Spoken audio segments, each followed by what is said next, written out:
샤오미가의 가격비 딱 한 그 시선 세상이 바뀐 걸 넌 아직도 모르니 숫자 노른 벤치마크 그들만의 리그 일상의 쾌적함 그게 진짜 real deal. 안녕하세요. 일상사용 중심으로 IT 기기를 리뷰하는 메이슨입니다. 제가 미패드 7 정발을 출시하자마자 구매해서 사용해봤는데요. 샤오미가 미패드 6를 정발 출시했고 미패드 7도 정발 출시를 했잖아요. 중국산 태블릿이라고 거부감 생기는 분들도 있겠지만 중국 내수롬이 아니라 정발인 글로벌 샤오미 제품은 좀 달라요. 중국 롬은 개인정보를 중국 내 서버에서 관리하고 있고 글로벌 롬은 개인정보를 해외 서버에서 관리하고 있기 때문에요. 제 생각엔 미패드 7이 11인치 태블릿을 일상 사용하시는 분들께 정말 좋은 가성비 선택지라고 생각하는데요. 전에 정발한 미패드 6와는 단순히 다음 세대의 업그레이드가 아니라 완전히 다른 기기라고 할 수 있어요. 왜 미패드 7을 선택해서 사용하고 있는지를 알려드릴게요. 사실 제가 미패드 7을 구매한 가장 큰 이유는 LCD 패널이기 때문이에요. 다들 최신 기기는 무조건 OLED가 좋은 거 아니냐고 생각하시죠? OLED는 분명한 장점이 있어요. 색감이 화려하고 완벽한 블랙 컬러 표현이 가능해요. 전력도 덜 먹어서 배터리 타임에 유리한데요. 치명적인 단점도 있어요. 영상을 볼 땐 무조건 좋지만 장시간 텍스트를 읽으면 눈이 피로해져요. 느끼지 못하시는 분들도 있겠지만 장시간 OLED를 보고 있으면 분명 피로감이 쌓이는데 이건 플리커링 때문이에요. 간단히 말해서 OLED는 밝기 조절 방식을 PWM 방식으로 사용하고 있고 플리커링을 덜 느끼게 하려면 PWM 주파수를 높이는 방식을 선택해야 되는데요. 이게 오해할 수 있는 게 디스플레이 자체의 주사율과 PWM 주사율은 다른 거예요. 디스플레이 주사율은 1초에 화면을 몇 번 갱신하는지를 말하는 거고 PWM 주사율은 1초에 백라이트 픽셀이 몇 번 깜빡이는지를 나타내는 거예요. 그래서 디스플레이 주사율이 120Hz나 144Hz 이렇게 높다고 해서 PWM 주사율도 높지 않다는 거예요. 각각 따로라는 거죠. 예를 들어 갤럭시 S25 울트라의 디스플레이 주사율은 최대 120Hz고 PWM 주사율은 밝기 75% 이하일 때는 240Hz, 최대 밝기에서는 480Hz예요. 아이폰 16 프로 맥스도 동일해요. 근데 이 PWM 주사율이 너무 낮다는 게 문제예요. PWM 주사율이 낮으면 민감한 사용자는 눈 건강뿐만 아니라 두통까지 유발해요. 근데 연구 자료에 의하면 1000Hz 이상은 되어야 누구나 불편함 없이 사용할 수 있다고 해요. 중국 제조사의 스마트폰이나 태블릿에는 1000Hz PWM 주사율이 넘는 제품들이 많은데 왜 갤럭시나 아이폰에는 이렇게 만들지 않았을까요? PWM이 고주사율일수록 전력 소모가 증가하고 명암비, 색 정확도, 개조 표현력이 저하되기 때문이에요. 그리고 생산 단가도 상승이 되죠. 이런 리스크를 피하는 게 메이저 제품 입장에선 더 나은 선택이니까 삼성과 애플은 이런 선택을 한 거죠. 이에 비해 LCD 패널은 DC 디밍이라는 LCD 백라이트 밝기를 전류의 세기로 직접 조절하는 방식이라 플리커 현상이 전혀 생기지 않아요. 그래서 장시간 사용 시에도 눈 피로도나 두통, 집중력 저하 같은 부작용이 크게 줄어드는 거죠. 그리고 반드시 언젠간 버닝이나 멍이 생긴다는 단점이 있어요. 다시 말해서 무조건 영상용으로 사용하겠다면 OLED 패널이 들어간 태블릿이 너무 좋지만 저처럼 활자를 많이 읽거나 다양한 작업을 한다면 LCD가 더 나은 선택일 수 있다는 거예요. 미패드 7의 11.2인치 LCD 패널은 11인치 패널 중에서 현재까지 가장 우수한 패널을 사용했어요. M1, M2 아이패드 프로 11인치와 비교해도 더 뛰어나요. 해상도가 3200에 2136이라는 3.2K 고해상도에 대한 PPI 수치가 345나 되고 가변 주사율로 144Hz, 최대 밝기 800니트, DCI P3, HDR10, 돌비 비전까지 지원이 돼요. 사용하는데 직접적으로 체감되는 터치 샘플링은 360Hz를 사용하고 있고 TIFF 인증을 거쳐서 확실히 눈 건강에 있어서는 유리해요. OLED가 기술적으로 유리한 건 맞고 생산 단가가 낮아져서 많은 제조사가 지금 사용하고 있어요. 그래서 언제까지 LCD 패널이 업그레이드 되면서 생산될지는 모르겠어요. 하지만 이 디스플레이 하나만으로도 미패드 7을 구매할 이유가 있다는 거예요.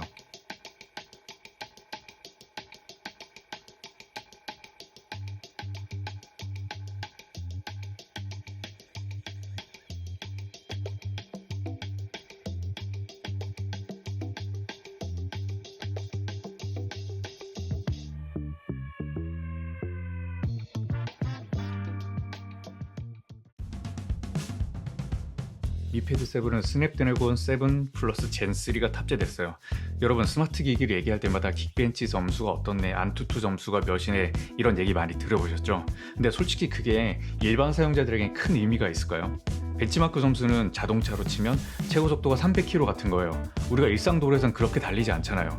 우리에게 중요한 건 최고 속도가 아니라 스트레스가 없는 편안한 주행 경험인 거죠. 그래도 기기의 성능적인 측면이 부각되는 게 게임 성능이나 칩셋 벤치마크 점수를 꽤나 신경 쓰는 분들은 기덕일 가능성이 높아요. 일반인들은 이런 기기 점수나 속도를 SNS에 올리거나 하면서 의견을 내지 않잖아요. 바로 그거예요. SNS에 남겨져 있는 성능에 대한 의견은 보통 거의 기덕분들이 작성한 글들이에요. 근데 이게 일반 분들에게 영향을 준다는 거죠. 정확하게 말하면 스냅드래곤 7 Gen 3는 최고 성능으로 게임을 할 수 있는 칩셋이 아니에요. 근데 아까 제가 말한 거 기억하시죠? 스트레스가 없이 편안한 주행만 되어도 된다는 거예요. 플래그십 라인의 8 Gen 3와 동일한 최신 공정이라는 건 동일한 심장을 가졌다는 거예요. 근데 전력 효율과 발열 저하에 초점을 맞춰서 클럭을 낮춰서 설계한 게 바로 스냅드래곤 7 Gen 3예요. 그래서 앱로딩이나 웹서핑, 영상 감상 등의 일상적인 작업의 반응 속도가 이전 세대와는 완전히 달라요. 게다가 전력 소모가 적고 발열이 낮아서 장시간 사용할 수 있고 스로틀링이 발생할 상황도 아주 적어요. 우리가 사실 영상을 보면서 웹서핑을 하나 하고 뭐 더 한다면 카톡까지 사용하고 뭐 그 정도 하잖아요. 근데 이 칩셋은 영상을 1시간 넘게 봐도 기기가 그렇게 뜨거워지지 않고 배터리가 광탈하지도 않아요. 정리하면 300km로 달리기 위해서 연비를 포기한 스포츠카가 아니라 언제든 150km로 시원하게 밟을 수 있으면서도 연비는 경차 수준인 아주 영리한 엔진을 가진 세단인 거죠. 태블릿이 줄 수 있는 직접적인 경험이 어떤 것들이 있다고 생각하세요? 전 디스플레이가 첫 번째고 두 번째는 스피커 품질이라고 생각해요.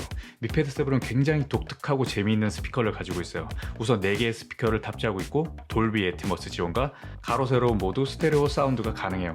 보해상도 오디오인 24비트 192Hz를 지원하고 스냅드래곤 칩셋이라 LDEC과 aptX 어댑티브 같은 최고 품질의 코덱부터 다양한 오디오 코덱을 지원해요. 근데 가장 재밌는 건 샤오미만 가지고 있는 기능인 이머시브 사운드 기능이에요. 우선 소리 설정에서 돌비 애트모스나 샤오미 사운드를 선택할 수 있어요. 이 둘의 차이는 쉽게 말해서 샤오미 사운드는 이 기기가 가진 고유의 성능을 이렇게 동그란 공이라고 생각하시면 돼요.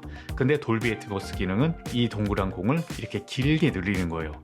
이렇게 길게 늘리면 좋은 게 공간감과 입체감이 생기는 건데, 물론 동그란 공을 늘리다 보니 위아래가 사라지죠.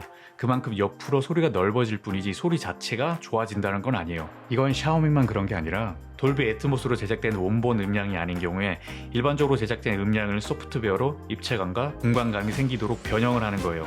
이렇게 소리가 옆으로 길어지니까 여기에서도 소리가 나고 또 여기에서도 소리가 나니까 실감 나는 듯한 경험을 하는 거죠. 근데 샤오미가 이번에 이머시브 사운드라는 기능을 넣었는데요. 이건 뭐냐면 이렇게 길어진 소리를 다시 한번 변형하는 거라고 생각하시면 돼요. 이런 식으로 길게 늘린 다음에 끝을 사람 귀 쪽으로 방향을 튼 거예요. 그럼 어떻게 느껴지냐면 일반적으로 사람이 이야기하는 영상은 많이 체감이 안 되지만 음악이나 배경음악 소리가 깔린 영상을 시청하면 무선 이어폰을 끼고 있는 걸로 착각을 할 정도로 소리가 희어져서 들어와요. 저음이 탄탄하고 중고음역대가 시원하게 나오는 음질 자체의 성능이 뛰어나다고는 할 수는 없지만 정말 이것 때문에 재밌는 소리를 들을 수 있어요. 때문에 어떤 분들은 태블릿에서 나오는 어려운 수준의 사운드라고 평가하는 것도 봤거든요. 확실히 미패드 7의 스피커는 세일즈 포인트예요. 그 재밌는 소리가 담길지 모르겠지만 M4 아이패드 프로 11인치와 비교해서 들려드릴게요.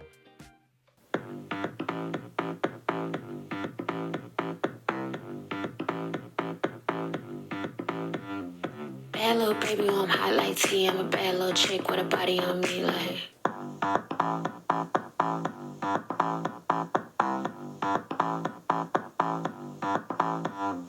Bad little baby, I'm hot like tea. I'm a bad little chick with a body on me like.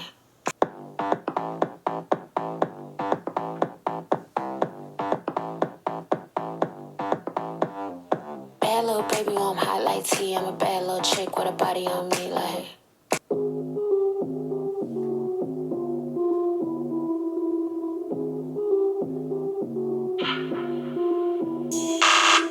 Bad motherfucker, bad motherfucker, don't stop.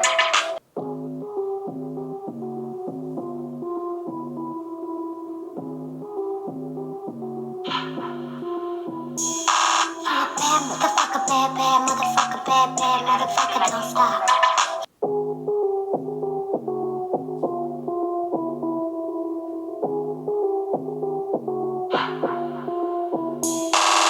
Bad motherfucker, bad motherfucker, don't stop.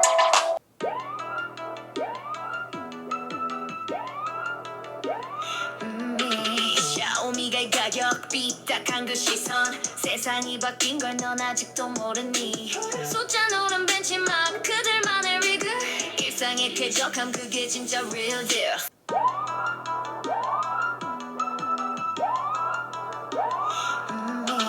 샤오미가 가격 삐딱한 그 시선 세상이 바뀐 걸 넌 아직도 모르니 숫자 노른 벤치마크 그들만의 리그 일상의 쾌적함 그게 진짜 real deal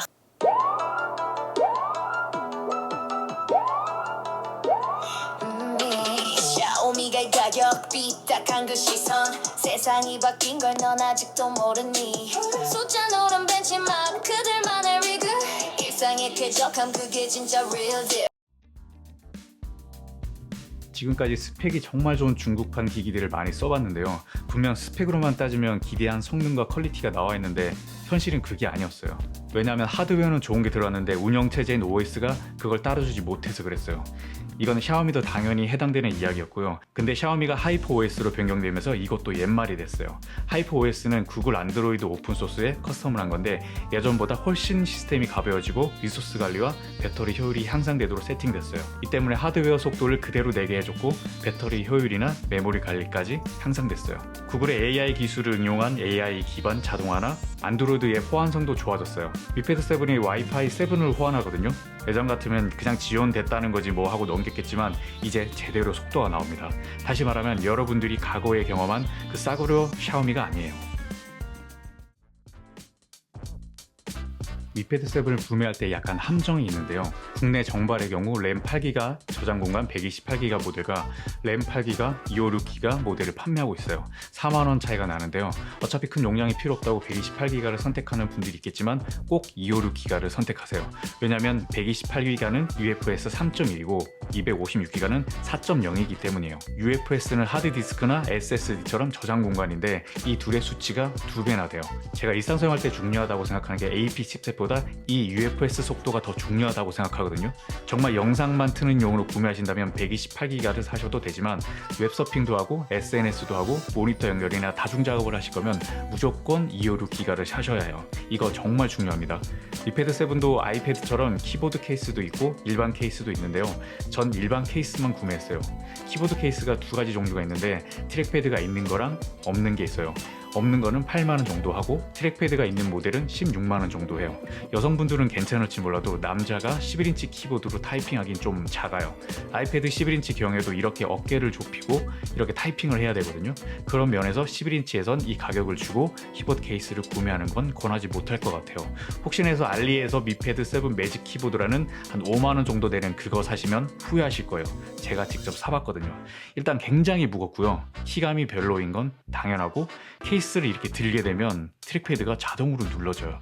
그래서 전 바로 리턴했거든요. 그래서 29,000원짜리 마그네틱 케이스를 사용하고 있는데 이게 좀 사용하기가 괜찮은 게 가로 세로가 모두 거치가 가능하고 잘 버텨져요. 그리고 손으로 들고 사용할 땐 이렇게 쉽게 떼고 기기만 들고 사용하다가 거치할 땐 쉽게 이렇게 붙이기만 하면 되니까 아주 편해요. 마지막으로 디스플레이가 코팅이 안 돼 있어서 빛 비침이 굉장히 심해요.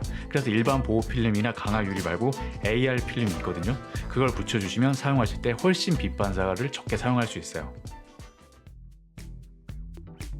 사실 한국에선 아이패드와 갤럭시 탭으로 양분되는 태블릿 시장이었는데요. 갤럭시 탭 S가 사실상 글로벌 스탠다드라고 할 수 있는 스냅드래곤을 빼고 디멘시티 칩셋을 넣기 시작했어요. 디멘시티 칩셋 자체가 나쁘다는 게 아니라 새로운 시리즈가 나올 때마다 개선점이나 업그레이드 요소가 많아져야 되는데 그걸 요즘엔 찾아보기 어려워요. 그리고 이젠 11인치 갤럭시 탭 S 시리즈를 출시 안 한다고 해요. 그러면 대안이 있어야 되는데 한국 정발 기준으로 보면 안드로이드 패드에선 쓸만한 게 미패드 7뿐이라는 거예요. 애플의 아이패드가 대안이 될 수가 있는데 아이패드 에어보다 디스플레이가 더 뛰어나고 스피커 품질도 더 뛰어나요. 게다가 아이패드에 비해 반값이에요. 그래서 아이폰을 쓰고 있는 게 아니라면 미패드 7이 훨씬 가성비가 좋고요.